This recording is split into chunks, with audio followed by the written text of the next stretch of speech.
আমি আছি এখন কক্সবাজারের একটি গ্রামীণ এলাকা। আর এই গ্রামীণ এলাকাতে আমি হঠাৎ দেখতে পেলাম একটি সুপারি বাগানে সুপারি পাড়তেছে আর গাড়িতে লুট করতেছে। সো দেখে খুবই সুন্দর মনে হইতেছে, অনেকগুলো সুপারি।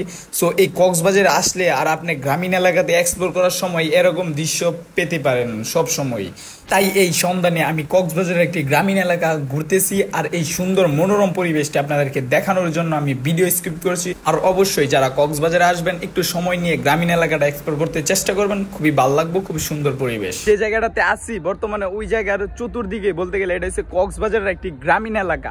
আর এই গ্রামীণ এলাকাতে আপনার প্রায় রাস্তার দুই পাশেই সুপারি বাগান পাওয়া যাইতেছে, আর এখান থেকে সুপারি পারতেছে, বিভিন্ন জায়গাতে চালান হইতেছে। সো এই জিনিসটা দেখে খুবই ভালো লাগতেছে। আর এই কক্সবাজারের গ্রামীণ এলাকাটা আপনারা এক্সপ্লোর করতে চেষ্টা করবেন।